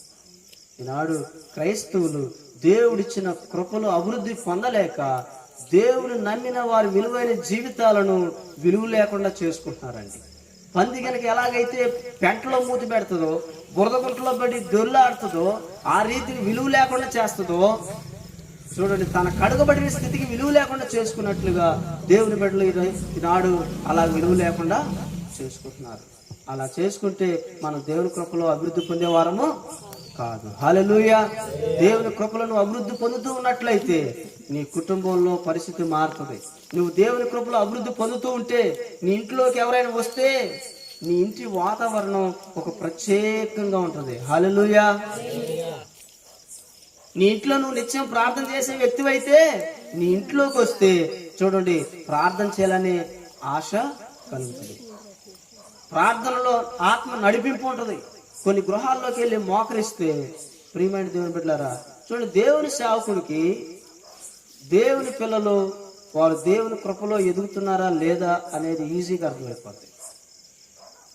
వారి గృహాల్లో ప్రార్థన చేసుకుంటున్నారా లేదా అనేది ఈజీగా అర్థమవుతుంది. వారి పడక దగ్గర వాళ్ళు మోకరించి ప్రార్థన చేస్తున్నారా లేదా అనేది ఈజీగా అర్థమైపోతుంది. తెలుసా, ఈజీగా తెలిసిపోతుంది. గృహాలు దర్శించడానికి వెళ్ళినప్పుడు, లేకపోతే ఏదైనా ప్రత్యేక సందర్భంలో వాళ్ళ గృహాలకు వెళ్ళినప్పుడు ఆ గదిలోనికి వెళ్ళామనుకోండి, మోకరించామనుకోండి, చూడండి, ఆ గృహం ఆల్రెడీ యోగ్యమైనది అయితే, ప్రార్థనా జీవితం కలిగిన గృహం అయితే అక్కడ అబ్బా ఆత్మ నడిపింపు ఉజ్జీవంగా ఉంటుంది. ప్రార్థన లేని ఇల్లు అనుకోండి, అక్కడ ప్రార్థన సరిగా నడవదు. కొన్నిసార్లు ఆవులింతలు కూడా వస్తాయి. రకరకాలుగా ఉంటుంది. వెంటనే అర్థమైపోయింది, అక్కడ ఉన్న సిచ్యువేషన్ బట్టి అర్థమైపోయింది. ప్రియమైన దేవుని బిడ్డలారా, చూడండి, దేవుని కృపలో మనం ఎదుగుతూ ఉండాలి. మనం దేవుని కృపలో ఎదిగిన వారమైతే మన పరిస్థితులు వేరుగా ఉంటాయి. మన పరిస్థితులు ప్రత్యేకంగా ఉంటాయి. ఏం మాట్లాడాలో నీకు తెలుస్తుంది, ఎలా మాట్లాడాలో నీకు తెలుస్తుంది. ఏమండి, ఎవరితో మాట్లాడాలో నీకు తెలుస్తుంది, ఎవరితో మాట్లాడకూడదో నీకు తెలుస్తుంది, ఎంతవరకు మాట్లాడాలో తెలుస్తుంది, ఏ విషయాలు మాట్లాడాలో తెలుస్తుంది, ఏ విషయాలు మాట్లాడకూడదో తెలుస్తుంది. దేవుని కృపలో ఎదగలేని వారు, దేవుని కృపను కాపాడుకోలేని వారు, అసలు తాము దేవుని కృపను పొందుకునే స్థితిలో ఉన్నామని గుర్తించలేనటువంటి వారు ఏం చేస్తారంటే, ప్రియమైన దేవుని బిడ్డలారా, ఎక్కడ వేసిన గొంగళి అక్కడే అన్నట్లుగా ఉంటుంది. వారి జీవితాల్లో వెలుగు ఉండదు, వాళ్ళ జీవితాలకు విలువ ఉండదు. దేవుడు వారికి ఇచ్చిన స్థితికి, గౌరవాన్ని కాపాడుకోలేరు, అగౌరవపరుచుకుంటారు. ప్రియమైన దేవుని బిడ్డ, నువ్వు ఒక దేవుని బిడ్డవి, దేవుని యందు విశ్వాసం కలిగిన వ్యక్తివి, యేసు క్రీస్తుని నమ్ముకున్న వ్యక్తివి. నిన్ను చూస్తే బయట వారికి గౌరవం ఉండాలి, నిన్ను చూస్తే భయం ఉండాలి. చూడండి, చందలపాడులో కూరగాయల కొట్టు దగ్గరికి నేను సడన్గా వెళ్ళాను. సడన్గా వెళ్ళాలని అనలేదు, నా పని మీద వెళ్తూ కూరగాయలు గుర్తొచ్చి అక్కడికి వెళ్ళాను. అక్కడికి వెళ్తే ఆ సమయానికి ఒక మహాతల్లి అక్కడ ఉంది. మోస్ట్ ఎక్స్పీరియన్స్డ్ క్రిస్టియన్, చాలా అనుభవం కలిగిన క్రైస్తవురాలు అన్నమాట ఆమె. అక్కడ ఉంది. అక్కడ ఉంటే చూడండి, ఆ బేరాలు ఆడేటప్పుడు ఏమండి, పక్కన ఉన్న నాకు చిరాకు వచ్చింది. అమ్మేవాడికి చిరాకు, నీకు ఇష్టమైతే తీసుకొని లేకపోతే పో అన్నాడు. ఏందండి అంత మాట? కస్టమర్ని ఎవరైనా అంత దురుసుగా మాట్లాడతారా? మాట్లాడరు. చూడండి, సరే మనం అడుగుతాం, వాళ్ళు ఇవ్వలేదనుకోండి, మనం కొనలేకపోతే మేలకుండా వెళ్ళిపోవటం ఇంకో చోటకి. కొనగలిగిన చోట, నీకు కొనగలిగే స్థితిలో దొరికిన చోట కొనుక్కో, లేకపోతే లేదు. ఎందుకు రాదు, ఇదెందుకు రాదు ఏ అని చెప్పేసి ఆయనకి చిరాకు పుట్టిస్తుంది. చిరాకు పుట్టిస్తుంటే అసలు కూరగాయలే వెళ్ళిపో ఎండ నుంచి, ఎప్పుడు చూసినా ఇంతే నువ్వు అనా. ఆనందంలో నాకు అర్థమైంది, అంటే ఇప్పుడే కాదు, ఇంతకుముందు కూడా ఇంతే. ఇప్పుడే కాదు, నేనున్నప్పుడే కాదు, కానీ అప్పుడు దాకా నన్ను చూడలేదు. ఆమె నన్ను చూడలేదు. ఇట్లా ఎండ, మంచి ఎండాకాలం అన్నమాట. ముసుకేసింది, చర్చిలో ముసుకేసినట్లు. అంతా అయిపోయిన తర్వాత ఇట్లా చూసింది. ఇట్లా చూసేసరికి ఏముంది, అంత నూనె అంతా పోయినట్టు. ఇక సప్పుమని ఆగిపోయి, అవి వందనాలు అయ్యా, ఎంతసేపు అవుతుంది వచ్చి, మళ్ళీ నేను అన్నయ్యని ఎన్నడా లేదా? చూడండి, తనకున్న విలువ కాపాడుకుందండి. తనకు దేవుని బిడ్డ, ఎన్నో సంవత్సరాలుగా దేవుని ఎరిగినటువంటి దేవుని బిడ్డ, దేవుని సంఘానికి వెళ్ళే వ్యక్తి, వాక్యాన్ని వినే వ్యక్తి, ప్రార్థన చేసే వ్యక్తి, ఉపవాసాలు ఉండే వ్యక్తి. అలాంటి వ్యక్తి చూడండి, పావమా అని అనిపించుకుంది. గౌరవంగా, అమ్మా టమాటాలు కావాలా, ఇవి కావాలా అని సాత్వికంగా మాట్లాడే వ్యక్తిని ర్యాష్గా మాట్లాడేటట్టు చేసిందండి. చూడండి ఎంత దుర్భరకరమైన పరిస్థితి. ఇప్పుడు ఆమె దేవుని కృపలో ఎదిగినట్టేనా? కాదు. హల్లెలూయా. దేవుని కృపలను వెదిగితే నీ స్థితి వేరుగా ఉంటుంది. రెండోదిగా మనం చూసినట్లయితే జ్ఞానమందు అభివృద్ధి పొందుడి. హల్లెలూయా. ఒకటి, దేవుని కృపలను అభివృద్ధి పొందాలి. రెండు, జ్ఞానంలో అభివృద్ధి పొందాలి. ఈ రెండు ఎవరు నీకు ఇస్తారంటే యేసుక్రీస్తు వారు ఇస్తారు. మన రక్షకుడును మన ప్రభువును రక్షకుడు అయిన యేసుక్రీస్తు అనుగ్రహించు కృపయందును జ్ఞానమందును అభివృద్ధి పొందుడి అని చెప్పాడు. జ్ఞానము చూడండి, ప్రసంగి గ్రంథము 7వ అధ్యాయం 12వ వచనంలో వాక్యం రాయబడుతుంది. జ్ఞానము ఆశ్రయాస్పదము, ద్రవ్యము ఆశ్రయాస్పదము. అయితే జ్ఞానము దాన్ని పొందిన వాని ప్రాణమును కాపాడును.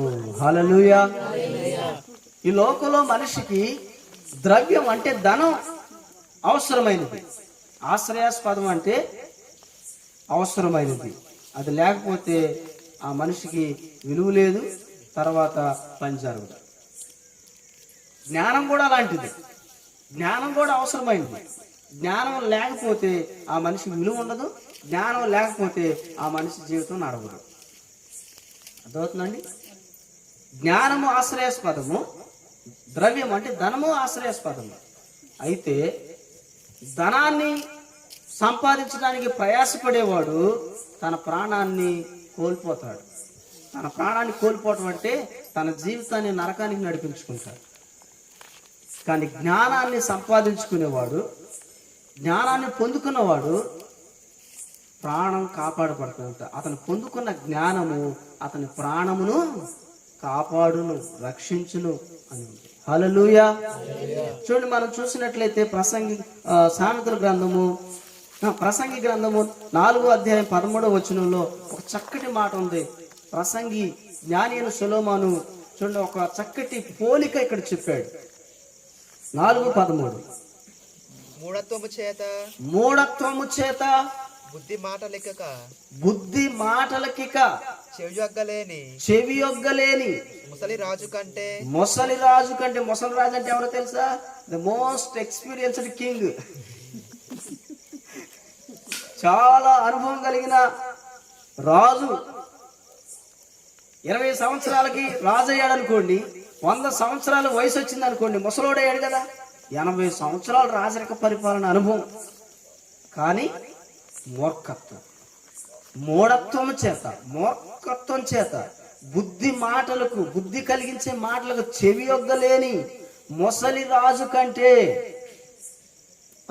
భేదవాడైన జ్ఞానవంతుడగు చిన్నవాడే శ్రేష్ఠుడు. చప్పులు కూడా దేవుని నామమున మనం చెప్పుకున్నాం. భేదవాడు అంటే దరిద్రుడు, వయసులో చిన్నవాడు, కాకపోతే అతనికున్న తలాంతి ఏంటంటే జ్ఞానం కలిగిన వాడు. హల్లెలూయా. చిన్నవాడు, పేదవాడు, జ్ఞానం కలిగిన వాడు శ్రేష్ఠుడు. ప్రియమైన దేవుని బిడ్డలారా, జ్ఞానానికి ఉన్న విలువ అది.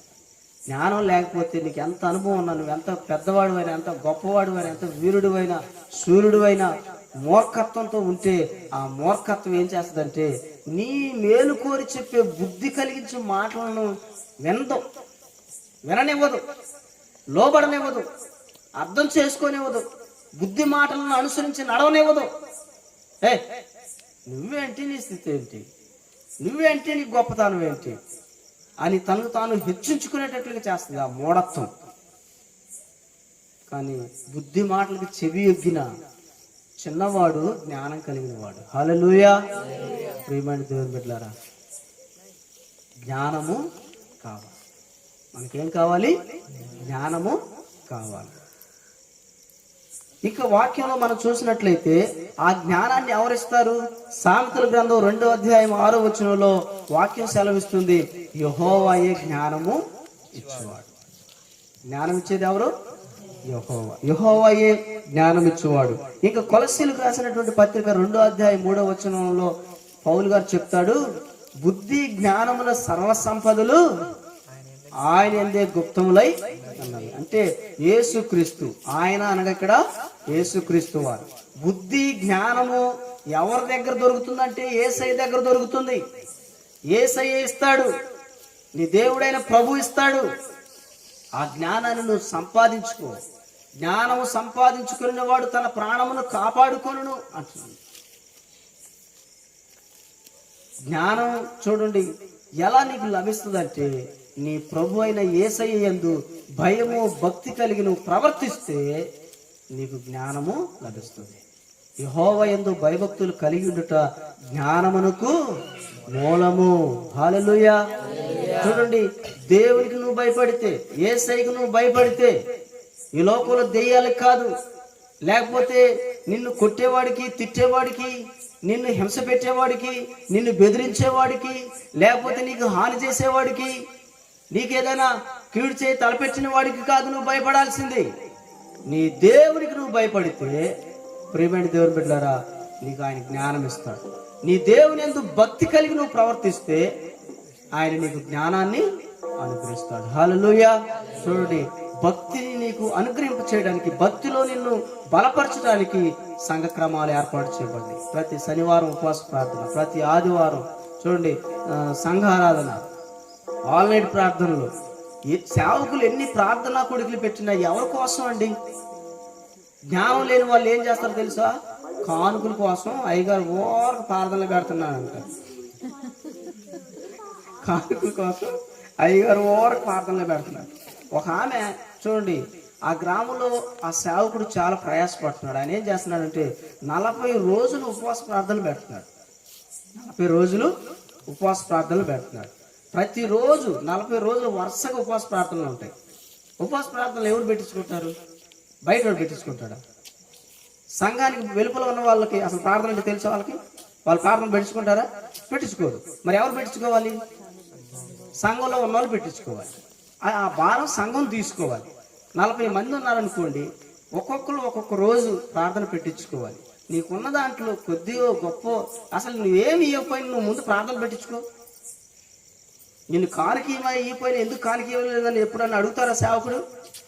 అడుగుడు. నువ్వు టీనీలు పోయిపోతే జనం కనీసం టీనీలేదని పోయలేదు, దిక్కుమాలేదని అని ఏమన్నా అడుగుతారు? నిన్ను అడగరు. కానీ నువ్వు ప్రార్థన పెట్టించుకోకపోతే నీ తప్పు అవుతుంది, బాధ్యత లేని వ్యక్తి అవుతావు. ప్రార్థనలు పెట్టించుకుంటూ వస్తున్నారు. ఏదో ఒక రోజు తన వంతు కూడా వస్తుందని ఆమెకు అర్థమైంది. అర్థమైనప్పుడు నీకు భారంగా ఉంది, ఇంట్లో పరిస్థితి సరిగా లేదు, డబ్బులు లేవు అనుకోండి. అదే నీకు ఏదన్నా వ్యాధి వస్తే, లేకపోతే నీకు ఏదైనా కష్టం వస్తే, లేకపోతే నీకు ఇష్టమైనది ఏదైనా చేయాలనుకుంటే అప్పు తెచ్చుకోలేని చేసుకుంటావు కదా. అప్పు తెచ్చుకోలేని చేసుకుంటావుగా. నీకు విశ్వాసం ఉంటే అప్పు తెచ్చుకోనైనా కూటం జరిపించుకోవచ్చు. సరే, అప్పు తెచ్చుకోకపోయినా మాలే, నువ్వు విశ్వాసంతో ప్రార్థన చేసి, అయ్యా నాకు ఏదో ఒక రోజు నా వంతు వస్తుంది, నా ఇంట్లో ప్రార్థన జరగాల, నేను ఈ సేవకుని ఒట్టి చేతులతో ఎలా పంపించానయ్యా, వచ్చిన బిడ్డలను కనీసం టీనీళ్ళని ఇవ్వకుండా ఎలా పంపించానయ్యా, నా చేతిలో సమృద్ధి దయచేయ్యా, నీ పనికి జరిగించడానికి నాకు అవకాశం దయచేయ్యా అని విశ్వాసంతో ప్రార్థన చేసుకోవాలా దేవుని బిడ్డగా. అదీ కాకుండా అయ్యగారి మీద పడింది. అయ్యగారి మీద పడింది. ఈ అయ్యగారి కానుకల కోసం ఇది ఒకడు గావిచ్చిండు 40 రోజులు ఉపవాస ప్రార్థనలని. 40 రోజులు రోజు ప్రార్థనలే, జేబులు నింపుకోవడానికి ప్రార్థనలు గావిచ్చిండు అని చెప్పేసి మాట్లాడింది. చూడండి ప్రియమైన దేవుని బిడ్డలారా, తన ఇంటిలో వంతు రాక మునిపే తనకు వదలాల్సిన మొత్తం వదిలింది. చూడండి ఎందుకు అంత సమస్య. దేవుడు వదిలించడు. కీడుకరమైన నీ ఆలోచనే నీకు నష్టం కలిగిస్తాడు. దేవుడు ఎప్పుడు చూడండి, యాకోబు భక్తుడు చెప్తున్నాడు, కీడు విషయమై దేవుడు ఎప్పుడు కూడా శోధింపబడనేరడు. అంటే అర్థం ఏంటో తెలుసా? నీ తరం కూడా కాదు యేసయ్యకి నువ్వు కీడు చేయటానికి. సాతానికే చేత కాలేదు, సాతానికే చేత కాలేదండి. సాతాను నిరంతర శత్రువు యేసయ్యకి, వాడి చేతే కాలేదు. మరణము జయించి అపవాది యొక్క కోరలు అణిచివేశాడు ఆయన. హల్లెలూయా. యేసయ్యకి కీడు చేయటం సాతానికే చేత కాలేదు, మనకేం చేతది? ఈ లోకంలో ఏ మనిషి కానీ సాతాన్ని కానీ దేవునికి కీడు చేయనేరడు, చెయ్యలేడు. దేవుడు కీడు విషయమై శోధింపబడ నేరడు. పరలోకంలో దేవునికి కీడు చేయాలని చూసేది లూసిఫర్ గాడు, సాతాను. దేవుని సింహాసనాన్ని తప్పించి ఆ సింహాసనం వాడు కూర్చోవాలని చూశాడు. చేతైందా? చేత కాకపోగా త్రోసివేయబడ్డాడు. పరలోకంలోంచి నెట్టేస్తే భూమి మీదకి వచ్చి పడ్డాడు. కీడు విషయమై దేవుడు శోధింపబడ నేరడు. కీడు విషయమై దేవుడు ఎవరిని శోధింపడు. హల్లెలూయా. కీడు విషయమై దేవుడు ఎవరిని శోధించడు. కానీ శోధన ఎలా వస్తుంది నీకు? నీ స్వకీయ దురాశ వలన నీకు శోధన వస్తుంది. నీ స్వకీయ దురాశ వలన శోధన వస్తుంది. ఏం చేసింది తల్లి? ఇప్పుడు అయ్యగారి మీద పడింది. విశ్వాసంతో ప్రార్థన చేయలేదు. లేకపోతే ఉన్న దాంట్లోనే అసలు ఉందో లేదో తర్వాత సంగతి, ముందు ప్రార్థన పెట్టించుకోవాలని త్యాగం లేదు. అయ్యగారి మీద పడి, అపశోభం తెలియని వ్యక్తి మీద పడి అన్యాయంగా ఏడ్చింది. తన స్వకీయ దురాశ, తన అవివేకాన్ని బట్టి శోధన తెచ్చుకుంది. ప్రియమైన దేవుని బిడ్డలారా, ఆ తర్వాత వెళ్ళి కుర్రో మర్రు అని చెప్పేసి ఏడుస్తున్నా. ఎంత బాధాకర విషయం అండి. ఎందుకు జరిగింది అది? జ్ఞానం లేకండి. జ్ఞానం కావాలి మనకి. హల్లెలూయా. ఆ జ్ఞానాన్ని ఎవరిస్తారంటే యేసయ్య ఇస్తాడు. బుద్ధి జ్ఞానముల సర్వ సంపదలు యేసయ్య యందే గుప్తములై ఉన్నవి. సామెతల గ్రంథంలో మనం చదువుకున్నాం 2వ అధ్యాయం 6వ వచనంలో యెహోవాయే జ్ఞానం ఇచ్చేవాడు. చూడండి 9వ అధ్యాయం 10వ వచనంలో యెహోవా యందు భయభక్తులు కలిగి ఉండుట జ్ఞానమునకు మూలము. సేవకులు కూడికలు ఆరాధనలు ఎందుకు పెడతారంటే మనల్ని జ్ఞానంలో అభివృద్ధి పరచడానికి, జ్ఞానంలో ముందుకు నడిపించడానికి. వాటిని క్రమంగా అనుసరించాలి, పాల్గొనాలి, సమయానికి పాల్గొనాలి. చూడండి, నీ చేలో పత్తి తీయటానికి నువ్వు సమయానికి వెళ్తావు. ఎందుకని? నువ్వు చేను ఓనర్వి. నువ్వు గనక లేటుకి వెళ్తే, నువ్వు లేటుకి వెళ్ళాలంటే వెళ్ళగలవు, కానీ వెళ్ళవు. ఎందుకని చెప్పండి? మీరు చాలా తెలియగలరు. చెప్పండి. కూలికొచ్చే వాళ్ళకి డబ్బులేమైనా ఊరకొత్తనాయా? డబ్బులేమైనా ఊరకొత్తుందా? రోజుకు 300 వాళ్ళ బొందలు పెట్టాల. 400 అనే మాటలు మళ్ళీ చూడు ఎంత స్పీడ్గా ఉంటాయో. 400 వాళ్ళ బొందలు పెట్టాల. సమయానికి రాకపోతే ఎవరు సొమ్ము తెచ్చిస్తారు వీళ్ళకి అని చెప్పేసి అస్సలు ఆవేశం మీదుగా వాళ్ళకంటే ముందు పోయి గణం మీద నుంచొని ఎవరు టయానికి వస్తున్నారని చూస్తాం. వాళ్ళలో ఎవరైనా లేటుగా వస్తే కూలి ఇచ్చేటప్పుడు మేము సమయానికి వచ్చావా, అయితే 400 ఇల్లు ఏదైనా డిమాండ్ చేస్తున్నాం అని తిరిగి తగ్గువాడతాం. దేవుని దగ్గరకు వచ్చేసరికి నన్ను క్షమించయ్యా, నన్ను దీవించయ్యా, నన్ను ఆశీర్వదించయ్యా, నా భర్తను మార్చయ్యా, నా భార్యను మార్చయ్యా, నా ఇంట్లో పరిస్థితులు మార్చయ్యా, నా పత్తి పంట బాగా పండాలి, అందరికంటే మిరప పంట అందరికంటే బాగా పండాలి, నన్ను తలగా ఎత్తయ్యా. నీ బొంద మీద నువ్వు సమయానికి ప్రార్థనకే రావు. ఏమండి, నువ్వు తగు ఆడుతున్నావే కూలికొచ్చేవాడి మీద, మరి నీ యజమానుడు నిన్ను ప్రశ్నించడా? నీ ప్రభు అయిన దేవుడు. చూడు, సంఘానికి శిరస్సు ఎవరు? ప్రభు అయిన యేసుక్రీస్తు వారు. సంఘానికి శిరస్సు అయి ఉన్న యేసయ్య నీకంటే ముందుగానే దారబంధం కాడ కూర్చుంటాడు. నీకంటే ముందుగానే దారబంధం కాడ కూర్చుంటాడు. హల్లెలూయా. ఆయన ఎప్పుడు ఎంటర్ అవుతారో తెలుసా? ఫస్ట్ పర్సన్ అయ్యగారు, సెకండ్ పర్సన్ అమ్మగారు. ఏం చెప్పాడు? ఎక్కడ 2 3 నా నామమున కూడి ఉందురో వారి మధ్యలో నేను ఉంటాను. నువ్వు వచ్చినా రాకపోయినా ఆడ ఆల్రెడీ రెడీగా ఉన్నాడు. ఎందుకని? అమ్మగారు అయ్యగారు వచ్చారు కదా, 2 ఉన్నారుగా అండి. మినిమం 2 మెంబర్స్, 2 3 అన్నాడు. 2 వచ్చి కూర్చున్నారుగా. అమ్మగారు లేకపోయినా ఏ ఒక జతగాన్ని పెట్టుకొని అతనికి అయ్యగారు 2 వచ్చున్నారుగా. ఆల్రెడీ ఏసై రెడీగా ఉన్నాడు. కుమారయ్య గారు వస్తలేడానికి ఏ పెళ్ళి ఉన్నా పెటాకులా, ఏం పని లేదు. ఆడ దబదబా 5 నిమిషాలు స్నానం చేస్తారా, బండి ఒకటి వేసుకొని వచ్చి కూర్చుంటాడు.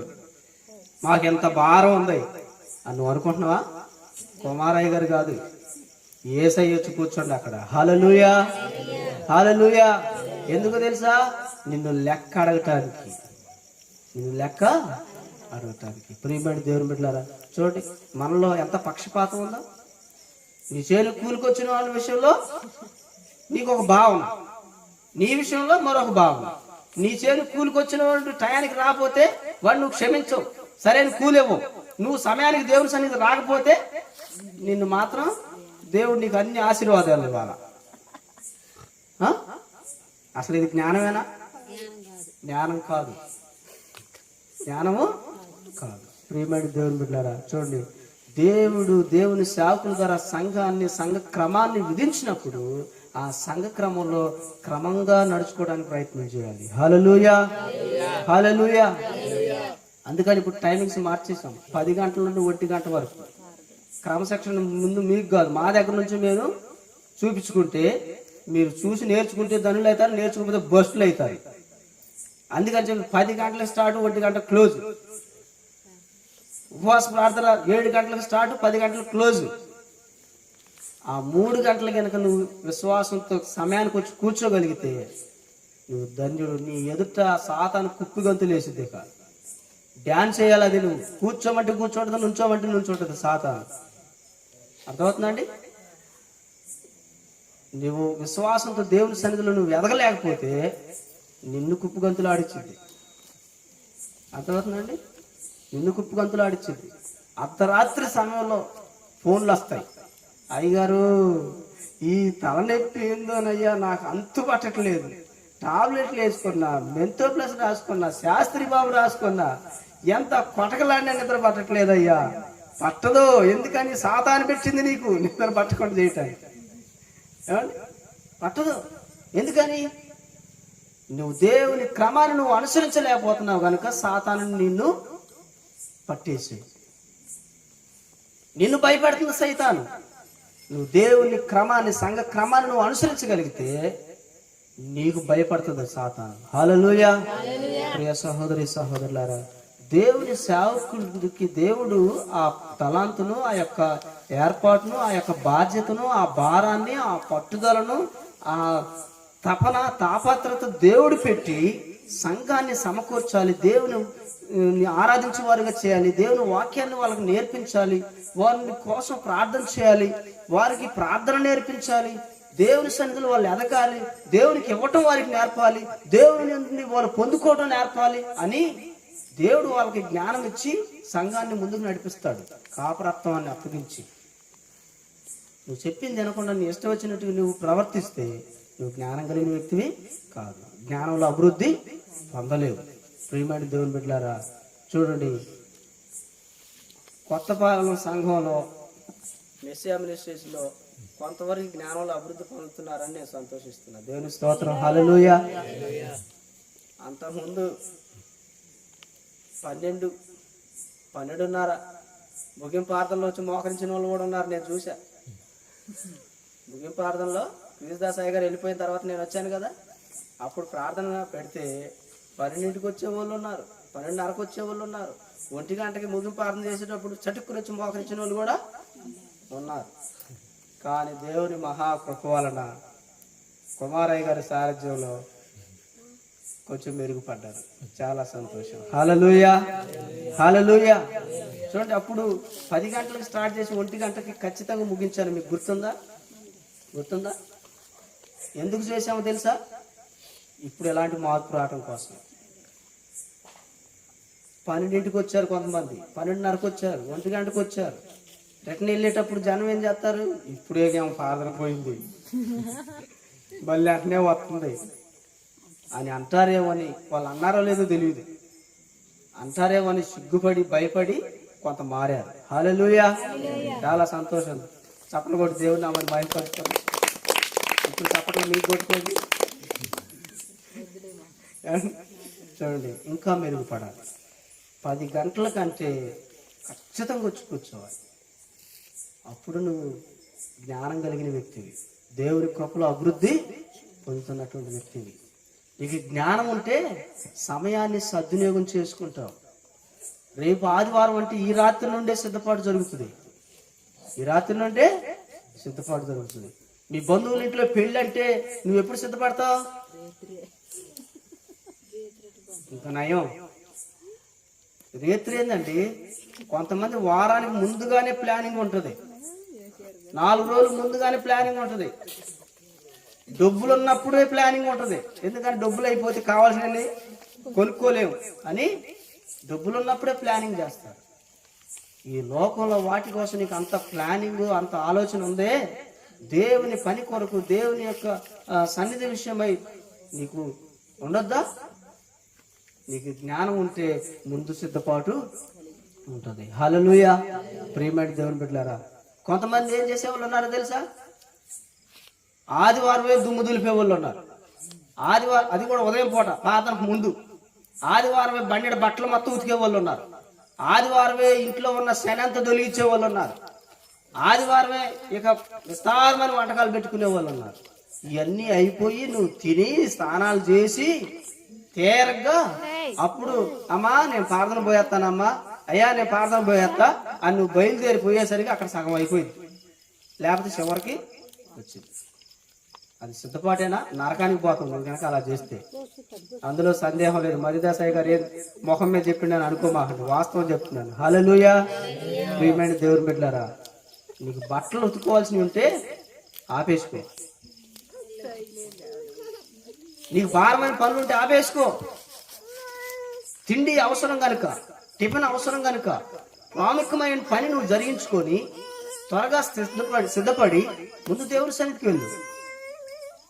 ఆరాధనలో పాల్గొను. 1 గంటకు అయిపోయాక ఇంటికి రా. ఇంటికి వచ్చాక అప్పుడు మటన్తో తినేసి ఎల్లెలకు పడుకోవడం కాదు. భోజనం చేసి నీకున్న పని అంతా అప్పుడు చేసుకో. నీకున్న పని అంతా అప్పుడు చేసుకో. లేకపోతే కాసేపు పడుకొని లేచి చేసుకో. పనులు మొత్తం ముందు పెట్టుకొని అన్నీ అయిపోయిన తర్వాత నేను దేవుడి సన్నిధికి వెళ్తానంటే అసలు ఏమైనా జ్ఞానమేనది? జ్ఞానం కాదు. హల్లెలూయా. నీకు జ్ఞానం లేకపోతే యేసయ్యను అడుగు, జ్ఞానం ఇస్తాడు. యాకోబు పత్రిక చూడండి, 1వ అధ్యాయము 5వ వచనాన్ని మనం చదువుకుందాం. మీలో ఎవరికైనాను జ్ఞానము కొదువుగా ఉన్న ఎడల అతడు దేవుని అడగవలెను. హల్లెలూయా. అయ్యా, ఆదివారం సమయానికి వెళ్ళే జ్ఞానం నాకు లేదయ్యా. నాకు ఎలా సిద్ధపడాలో నాకు తెలియట్లేదయ్యా. నాకు జ్ఞానం దయచేయి. ఉపవాస ప్రార్థనకి సిద్ధపడలేకపోతున్నానయ్యా. నాకు జ్ఞానం లేదు. నాకు జ్ఞానం దయచేయి. శ్రమల్లో నేను ఎలా పవిత్రతను కాపాడుకోవాలని నాకు తెలియట్లేదయ్యా. జ్ఞానం దయచేయి. నీకు ఏ విషయంలో జ్ఞానం కొదువుగా ఉందో ఆ విషయంలో నువ్వు అడుగు యేసయ్యని. ఆయన బుద్ధి జ్ఞానములకు సర్వ సంపదలు గుప్తములై ఉన్నాడు. ఆయన గుప్త నిధి అయి ఉన్నాడు. ఆయన అడిగితే ఆయన నీకు అనుగ్రహిస్తాడు. హల్లెలూయా. ఆయన ఇచ్చే జ్ఞానం ఎలాంటిదో తెలుసా? యాకోబు రాసినటువంటి పత్రిక 17వ వచనం చెప్తుంది, the wisdom from the heaven. Wisdom from the heaven. పై నుండి వచ్చు జ్ఞానము. ఏంటి ఆ పైనుంచి వచ్చే జ్ఞానం? ఆ పైనుంచి వచ్చే జ్ఞానం ఎలాంటిదో తెలుసా? వినండి జాగ్రత్తగా. మొట్టమొదట పవిత్రమైనది. హల్లెలూయా. ఎలాంటిది? పవిత్రమైనది. ఏ వ్యక్తి అయితే యేసయ్య ఇచ్చే జ్ఞానాన్ని పొందుకుంటాడో ఎలాంటి పరిస్థితులు తన జీవితంలోకి వచ్చినా వాటన్నిటిలో తన పవిత్రతను కాపాడుకోవటానికి శ్రద్ధ కలిగి ఉంటాడు. హల్లెలూయా. హల్లెలూయా. చూడండి, కళ్ళు మూసుకున్నాను, కళ్ళు తెరవంలోనే నా ఎదుట 10 డబ్బు కట్టలు పెట్టున్నాయి అనుకోండి. 10 కట్టలు పెట్టున్నాయి, ఒక్కొక్క కట్ట ₹1,00,000, 10 లక్షలు. ఆహా, 10 లక్షలు నా దగ్గర ఉన్నాయి అని ఎగిరి గంతేసి టకటక మీరు కళ్ళు తెరవక ముందే మొత్తం సంచిలో వేసుకున్నాను అనుకోండి, నేను జ్ఞానం లేనివాడిని. ఎవరినే? జ్ఞానం లేనివాడిని, అపవిత్రుణ్ణి. ఎందుకని? 10 లక్షలు నేను ఏమైనా సంపాదించానా? నేను సంపాదిస్తే అసలు తెచ్చి ఒక టేబుల్ మీద పెడతానండి. మీరు సంపాదిస్తే తీసుకొచ్చి పెడతారా? ఎవరు సంపాదన వాళ్ళ బీరువాలో దాచుకుంటారు, వాళ్ళ బ్యాంకుల్లో దాచుకుంటారు. ఎక్కడ తెచ్చి పెడతావా? ఎవరో తెచ్చి పెట్టారు నా బుద్ధి చెక్ చేయడానికి, నా బుద్ధి కనుక్కోవడానికి తెచ్చి పెట్టారు అనుకుంటున్నా. మీరందరూ కళ్ళు మూసుకొని ఉన్నారు. అయ్యగారు ప్రార్థన చేస్తున్నారు, ప్రార్థనలో ఏకీభవించిన అనంలో కళ్ళు మూసుకున్నారు, నా మీద గౌరవించి దేవుని ప్రేమించి. నేను ఎందుకో బుద్ధి తక్కువ కళ్ళు తెరిచా. కళ్ళు తెరిచినప్పుడు కట్టలు కనపడుతుంది. ఆహా, అమ్ము డబ్బులు కట్టలు ఉన్నాయి అని చెప్పి ఒక్కసారి మీరు కళ్ళు తెరక ముందే దబదబా దాచి పెట్టేశాను అనుకోండి, ఏమైపోయాను నేను? అపవిత్రుని అయిపోయాను. నాది కాని దాన్ని ఆశించి నాలో ఉన్న చెడ్డ బుద్ధి కనబరుచుకొని సాక్ష్యం లేకుండా ఆ డబ్బు సంపాదించిన వాడు వస్తాడు, అయ్యగారు తీ డబ్బులు అంటాడు. ఏం డబ్బులు? ఎవడికి ఇచ్చావు నువ్వు అన్నావు అనుకో, నోరు ముయ్, నువ్వు మధ్యలో కళ్ళు తెరవలా? నీ బుద్ధి చెక్ చేయడానికి నేను ఇక్కడ డబ్బులు పెట్టాను. వాళ్ళందరూ కళ్ళు మూసుకొని ఉంటే నువ్వు కళ్ళు తెరిచి చూసావు, డబ్బులు కనపడేసరికి అసలు ఈ డబ్బులు నాయి కాదు కదా అని నువ్వు ఆలోచన లేకుండా డబ్బు మీద ఆశతో మొత్తం తీసి నువ్వు సంచులు దాచిపెట్టుకోవాలా? తీ డబ్బులు మర్యాదగా బాంచ అంటాడు. ఏం చేస్తావు అప్పుడు? తన్నులు తినాల్సి వచ్చిందేమని డబ్బులు తీయాల్సి వచ్చింది. ఏమవుతుంది అప్పుడు? చెడు బుద్ధి వెల్లడి అవుతుందండి. చెడు బుద్ధి ఏమవుతుంది? వెల్లడి అవుతుంది. కానీ నువ్వు జ్ఞానం సంపాదించుకుంటే, దేవుని జ్ఞానం కలిగిన వ్యక్తి అయితే నువ్వు ప్రతి విషయంలో పవిత్రతను కాపాడుకుంటూ ఉంటావు. హల్లెలూయా. కళ్ళు తెరిచి చూస్తే అరే ఈ డబ్బులు నాయి కాదే, ఎవరు తెచ్చిపెట్టారు ఇక్కడ అని చెప్పేసి చూడండి, వాటి విషయమై జాగ్రత్తగా కలిగి ప్రార్థన చేసిన అనంతరం ఇక్కడ ఎవరో డబ్బులు తెచ్చిపెట్టారమ్మా, ఈ డబ్బులు ఎవరు? కళ్ళు తెరిచి చూడండి, ఎక్కడన్నీ కట్టలు ఉన్నాయి, ఎక్కడన్నీ కట్టలు ఉన్నాయి, ఈ డబ్బులు ఎవరు మరి ఎవరు తెచ్చిపెట్టారో ఏమో అని చెప్పేసి అంటే అప్పుడు నన్ను నా బుద్ధిత్వ రక్షించడానికి తెచ్చిపెట్టినోడు ఉంటాడు కదా, ఆయన వచ్చి అయ్యగారు నా తప్పు క్షమించండి, నీ బుద్ధి జనం బుద్ధి పరీక్షించాలని ఇక్కడ డబ్బులు పెట్టారండి. ఒకవేళ అయ్యగారి కంటే ముందు మీలో ఎవరైనా కళ్ళు తెరిచి చూశారనుకోండి, కళ్ళు తెరిచి చూశారనుకోండి, వామ్మో అయ్యగారు టేబుల్ మీద ఇన్ని కట్టలోనే, అయ్యగారు కళ్ళు తెరిచే లోపల కట్టలు వేపేద్దామని తీసి చిరుక్కున చీరలో దాచిపెట్టారనుకోండి, మీ బుద్ధి బయట. చూడండి, కొన్ని సంఘటనలు మన జీవితంలో వస్తాయి. పవిత్రతను మనం కాపాడుకోవాలి. దేవుని జ్ఞానం ఎలాంటిదంటే అపవిత్రమైనది కాదండి. యేసయ్య ఇచ్చే జ్ఞానం మొట్టమొదట పవిత్రమైనది, రెండవదిగా సమాధానకరమైనది. హల్లెలూయా. సమాధాన బంధము. చూడండి, సమాధానము యేసయ్య ఇచ్చేది. ఆయనకు ఒక మంచి పేరుంది, సమాధానకర్తయగు అధిపతి. He's the peace of prince. సమాధానకర్తయగు అధిపతి, సమాధానానికి కర్త. నీ సరిహద్దులలో సమాధానాన్ని అనుగ్రహించేవాడు. దేవుని ఆత్మ సమాధానమును కలిగించడానికి ప్రయాసపడుతుంది. నువ్వు జ్ఞానం కలిగిన వ్యక్తివైతే నువ్వు ఎంతసేపటికి సాధ్యమైనంత వరకు నీ పొరుగు వారితో సమాధానంగా ఉండటానికే ప్రయాసపడతావు. హల్లెలూయా, హల్లెలూయా. జ్ఞానం లేని వ్యక్తివైతే ఏం చేస్తావు తెలుసా? వాడు బలకపోతే నాకేమైంది, వాడు రాకపోతే నాకేమైంది, వాడితో నాకెందుకు, వీడితో నాకెందుకు, వాళ్ళు లేకపోతే నాకెందుకు, వీళ్ళు లేకపోతే నాకెందుకు అని చెప్పేసి చూడండి, అందరితో ఎడబాటుగా నేను ఒక్కడిని మంచిగా ఉంటే చాలు అన్నట్లుగా ఉంటావు. ఏకాయిగా ఉండటానికి ఇష్టపడతావు.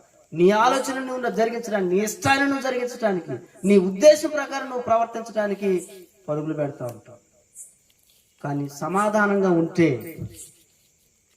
ఉపయోగకరమైన విషయమే బయటకు వస్తుంది. హల్లెలూయా. 10 మంది సమాధానంగా ఉండి ఒక పని జరిగిస్తున్నప్పుడు, ఒక పని చేయడానికి ఇష్టపడినప్పుడు, ఒక్క మనిషే పని చేస్తున్నాడు అనుకోండి, వాడు తెలియక తప్పు నిర్ణయాలు తీసుకున్న ఆ తప్పులో వాడు పతనం అయిపోతాడు. కానీ 10 మందితో సమాధానంగా ఉండి ఒక పని చేయి పూనుకున్నప్పుడు నువ్వు తీసుకునే నిర్ణయం సరైనది కాకపోతే ఎవరో ఒకళ్ళు, అయ్యా అది కరెక్ట్ కాదయ్యా, అది కరెక్ట్ కాదమ్మా, ఇలా ఉండాలి, ఇలా చేయాలి, ఇలా వెళ్ళాలి అని చెప్పేసి నీకు చెప్పి నేను సరిచేస్తాను. సమాధానంగా ఉండటం మంచిదండి. సమాధానం కలిగి ఉండటం మంచిది. నువ్వు సమాధానం కలిగి ఉండకపోతే నువ్వు జ్ఞానం లేని వ్యక్తివి. ఈ లోక జ్ఞానం కలిగిన వ్యక్తివి నువ్వు. ఈ లోక జ్ఞానం నిన్ను వెర్రివాడిగా చేస్తాడు. దేవుడు ఈ లోక జ్ఞానాన్ని వెర్రితనంగా చేశాడు. ఈ లోక జ్ఞానాన్ని మనం ఆధారం చేసుకోకూడదు. చూడండి, వ్యక్తిగత జీవితంలో చిన్న చిన్న సమస్యలు వస్తాయి. భార్య భర్తల మధ్య చిన్న చిన్న సమస్యలు వస్తాయి. మనస్పర్ధలు వస్తాయి, కానీ తిరిగి ఒకరినొకరు క్షమించుకొని సమాధాన పడాలి. బంధువుల మధ్య సమస్యలు వస్తాయి, తిరిగి సమాధాన పడాలి, ఐక్యంగా ఉండటానికి ప్రయాసపడాలి. ఎవరికోరి బిర్రుగా ఉంటే, బిరుసుకొని ఉంటే సమాధానం ఎలా వస్తుంది? ఎవరో ఒకరు తల ఒగ్గి తలంచుకొని వెళ్ళిపోవాలి. చూడండి, తలంచుకొని వెళ్ళిపోయేటప్పుడు ఎలా అనిపిస్తుందో తెలుసా? నిన్ను చంపుకున్నట్లుగా ఉంటుందండి. చచ్చిపోవాలి. అదే యేసయ్య కోసం చావటం అంటే. నిన్ను తిట్టిన వ్యక్తిని, నిన్ను దూషించిన వ్యక్తిని, నీ మీద లేనిపోని నిందలు వేసిన వ్యక్తిని నువ్వు క్షమిస్తున్నావంటే నిన్ను నువ్వు చంపుకొని వెళ్తున్నావు. చూసేవాడా? నీకు శివుని ఎత్తులు లేదా? నీకు రోషం లేదా? అసలు వాడు అన్ని మాటలు అంటే సిగ్గు లేకుండా పోయిస్తున్నావు మళ్ళీ అంటారు. వాడు మాటలు విని నాకేమో శివుని ఎత్తులు లేదా నువ్వు బిరుసుకున్నావు అనుకో, ఎక్కడ పడతావు? నరకంలో పడతావు. కానీ యేసయ్య మాట విని నిన్ను నువ్వు చంపుకొని